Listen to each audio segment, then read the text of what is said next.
Welcome to story box. तब तक हमने देखा था कि हमारा चिवेनिंग यानी कि शियाशिनी शिमैंग से मिलता है, उसके बाद मुरान से। मुरान को लगता है कि ये किसी की तरह तो दिखता है, पर वो पता नहीं कर पाता। वहीं चिवेनिंग फिर उन दोनों से ये पूछता है कि यूहेंग एल्डर का निकनेम क्या है। तो आगे की कहानी शुरू करते हैं। शिमैंग जब ये सवाल सुनता है शिजुन, और तभी वो एकदम से रिस्पेक्टफुल हो जाता है।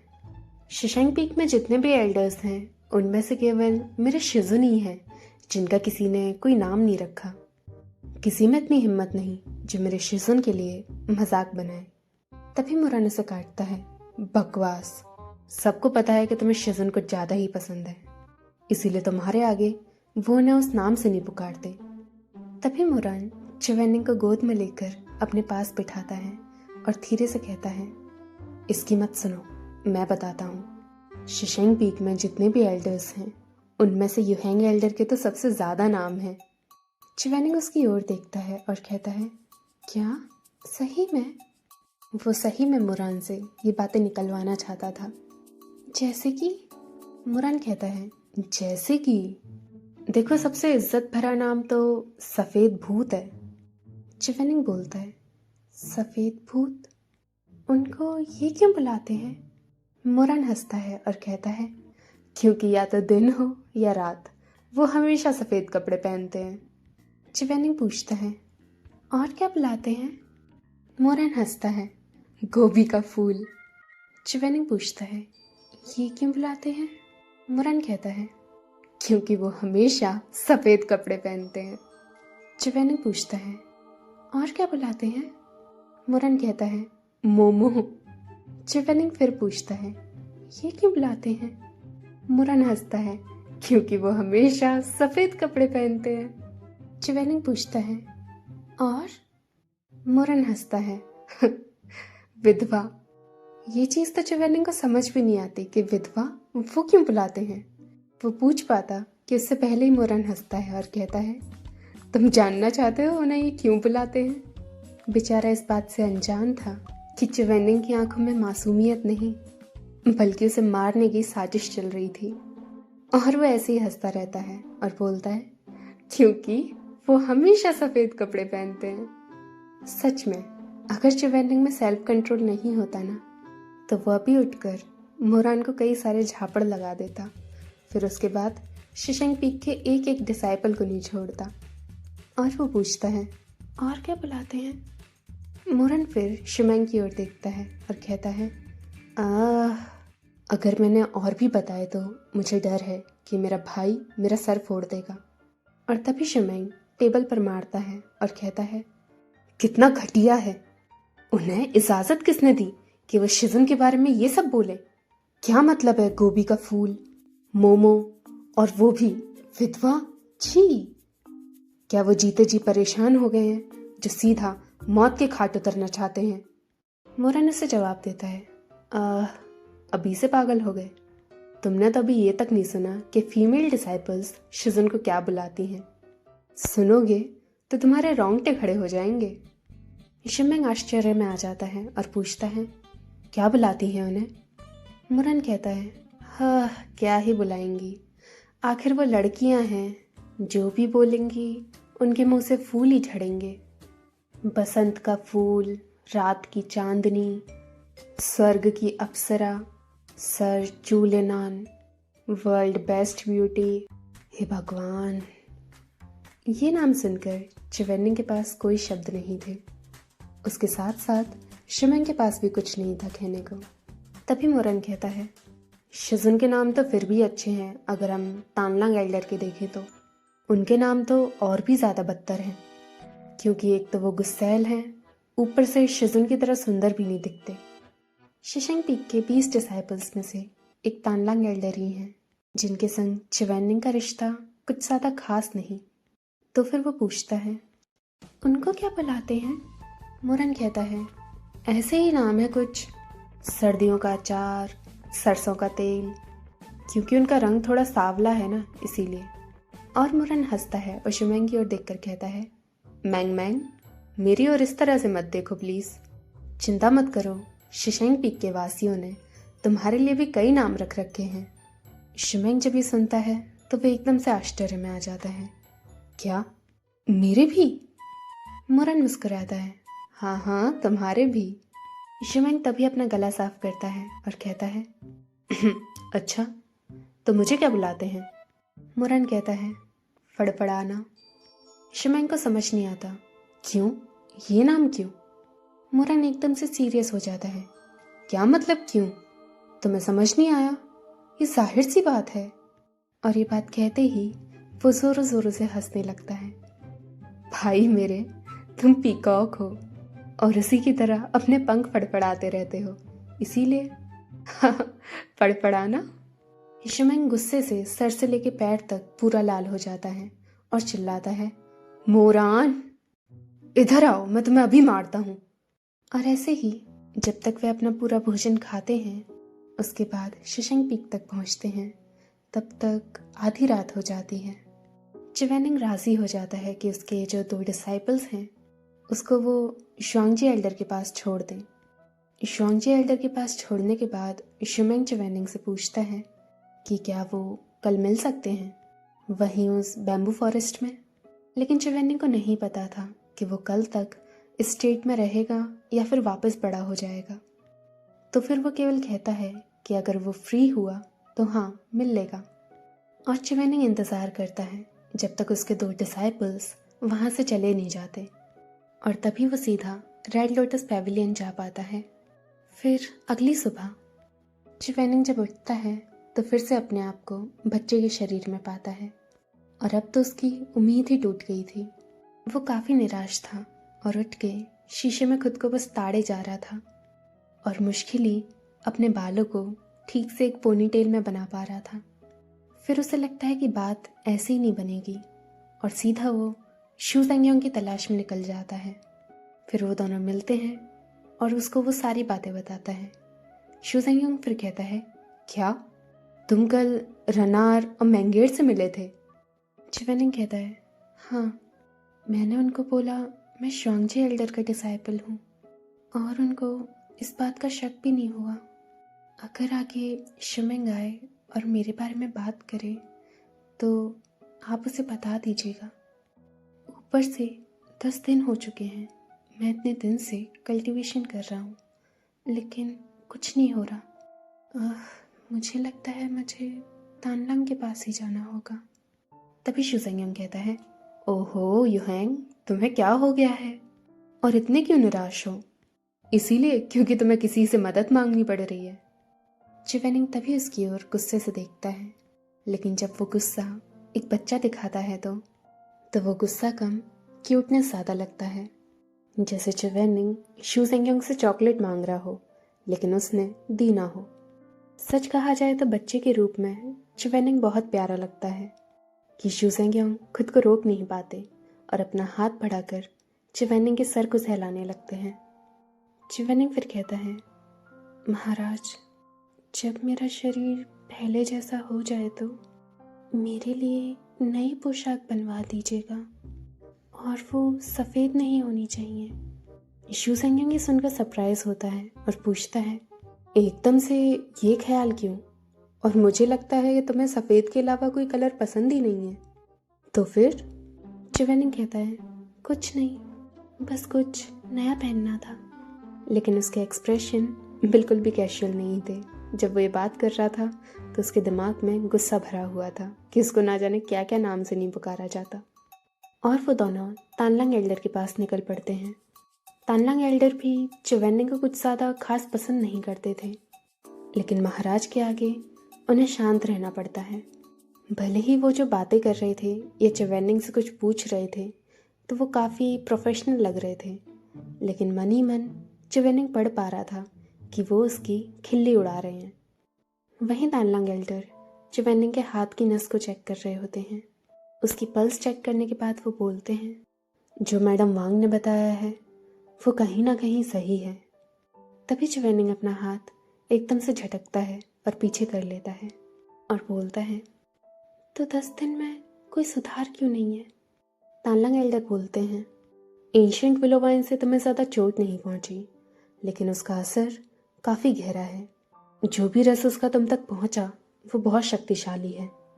मुझे डर है कि जब तक तुम अपने असली रूप में आओगे तब तक काफ़ी वक्त बीत जाएगा। चिवेनिंग कैजुअली पूछता है, कितना समय लगेगा? तानलांग एल्डर बोलते हैं, पता नहीं, लेकिन शायद 10 साल। चिवेनिंग ये सुनकर एकदम से चौंक जाता है। वहीं तानलांग एल्डर अपनी पूरी कोशिश कर रहे थे कि ये सब बताते हुए वो ज़रा भी ना हंसे, नहीं तो उन्हें चिवेनिंग की इस दशा पर काफ़ी हंसी आ रही थी। हाँ, ज़्यादातर वैसे 10 साल ही लगेंगे तुम्हें, जब तुम अपने असली रूप में आओगे। चिवेनिंग उसकी ओर घूरता रहता है और उसके बाद पूछता है, क्या तुम मुझसे मजाक कर रहे हो? तानलांग एल्डर हंसते हैं, भला मैं सोच सकता हूँ, आखिर आप युहैंग एल्डर हैं। और वो मुस्कुराता है, वैसे भी अगर मुझसे पूछो तो ज़्यादा कुछ नहीं हुआ। तुम्हारा शरीर छोटा हो गया है लेकिन शक्तियाँ वैसी ही हैं।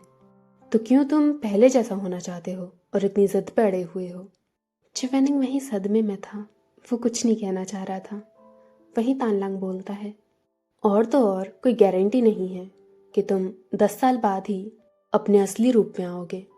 ये जो विलो वाइन का रस है ये तुम्हारी स्पिरिचुअल एनर्जी से जुड़ चुका है। अगर तुम 3 से 5 महीने तक अपनी स्पिरिचुअल एनर्जी का इस्तेमाल ना करो तो शायद तुम अपने पहले वाले रूप में आ जाओ। शू सेंगयोंग मुस्कुराता है, हाँ बढ़िया है ना? तानलांग फिर कहता है, रुकिए महाराज, अभी मैंने पूरी बात बताई नहीं है जो आप खुश हो गए। भले ही युहैंग एल्डर इसके बाद पहले जैसे हो सकते हैं, लेकिन उसके बाद अगर उन्होंने अपनी स्पिरिचुअल एनर्जी का इस्तेमाल करा और वो ज़्यादा हो गया तो वो दोबारा बच्चे के रूप में आ जाएंगे। शू सेंगयोंग पूछता है, ज़्यादा? तो लगभग उसे कितना इस्तेमाल करना चाहिए अपनी एनर्जी का? तानलांग कहता है, इसके बारे में वैसे वो जहर तो इनके पूरे शरीर तक पहुंच चुका है, तो एक दिन में ये केवल 2 टेक्निक इस्तेमाल कर सकते हैं। चिवेनिंग की आवाज़ काफ़ी सख्त थी जब वो ये कह रहा था। भूतों की नगरी का जो बैरियर है वो अक्सर मुझे बनाना पड़ता है, क्योंकि बार बार उसमें कोई समस्या आ जाती है और इसके लिए स्पिरिचुअल एनर्जी लगती है। अगर मैं दिन में केवल 2 टेक्निक इस्तेमाल कर पाऊंगा तो मैं किसी काम का नहीं। तानलांग सैर्कास्टिकली कहता है, वैसे मुझे बस यही कहना था और मैं क्या ही कर सकता हूँ। कोई बात नहीं, हम बस अपना वीडियो इमॉर्टल खो देंगे, ऐसा थोड़ी है कि अगले दिन सूरज नहीं निकलेगा। शू सेंगयोंग कहता है, तानलांग मजाक बनाना बंद करो, तुम्हारी मेडिकल टेक्निक्स इतनी अच्छी हैं कि तुम कल्टीवेशन की दुनिया में मशहूर हो। तो कुछ सोचो, भले ही युहैंग की शक्तियाँ अभी कहीं नहीं गई, मगर अब भी वो एक बच्चा है, तो वो उस तरह से काम नहीं कर सकता जिस तरह से वो करता था।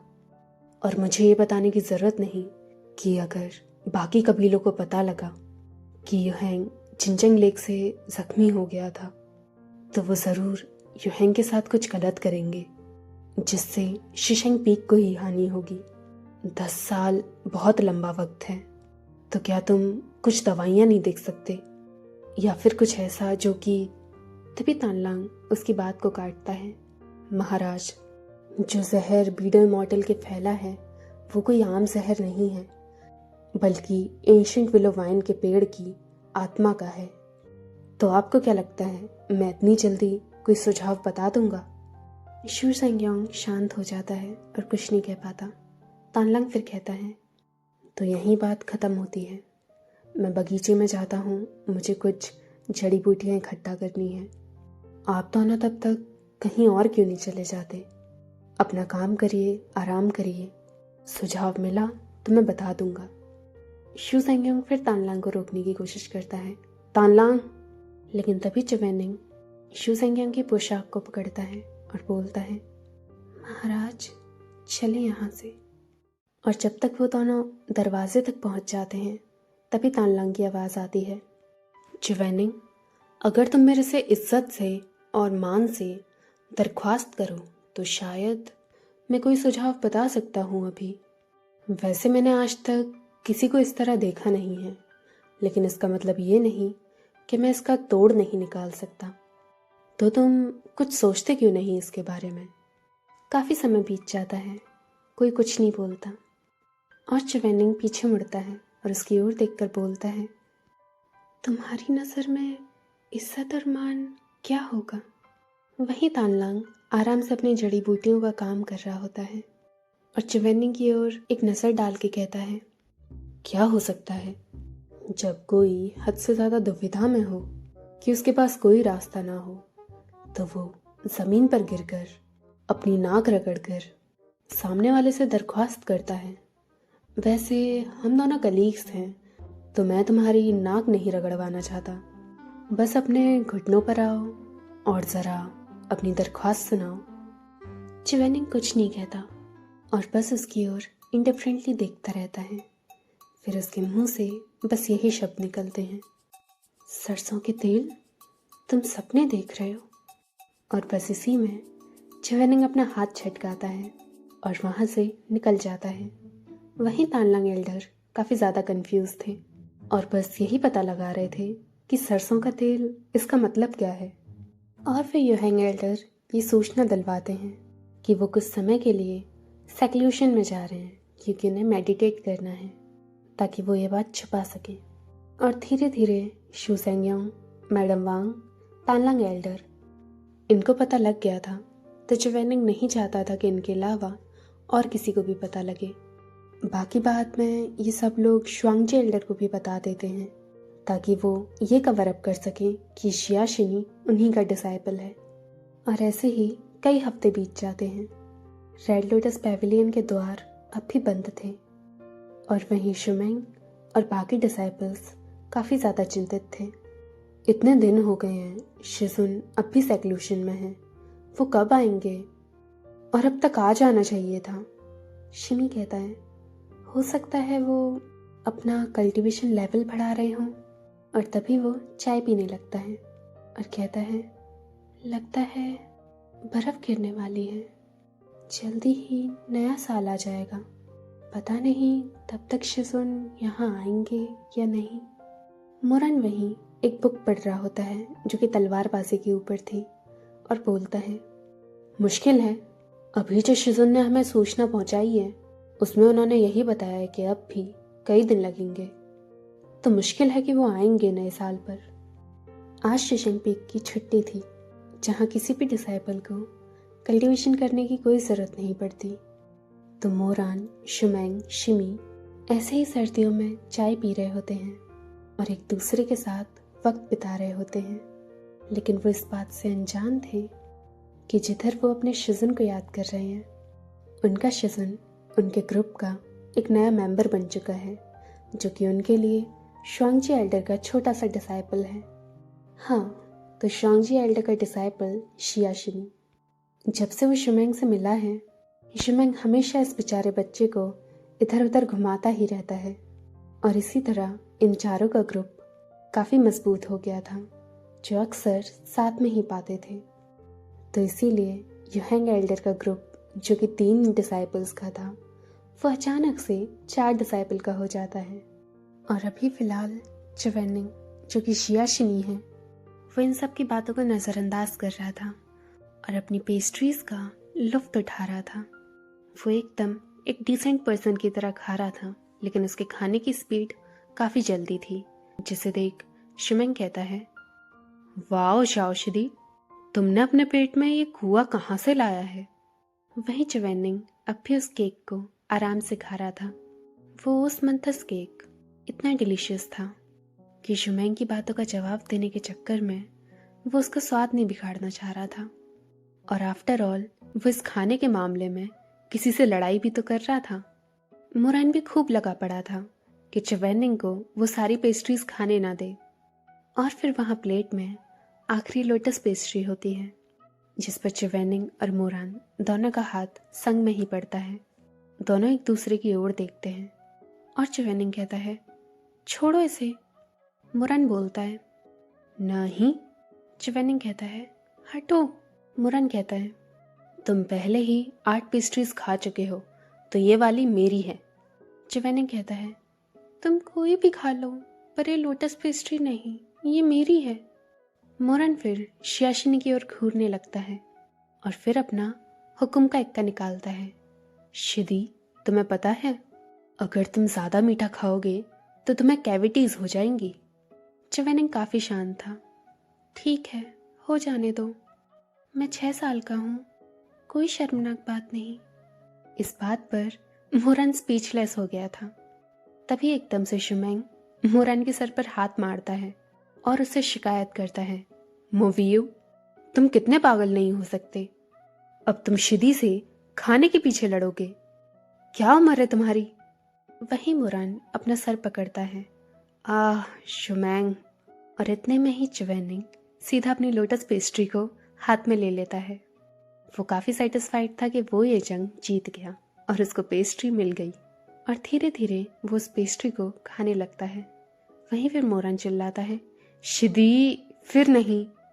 लेकिन च्यवनिंग उसे इग्नोर करता है।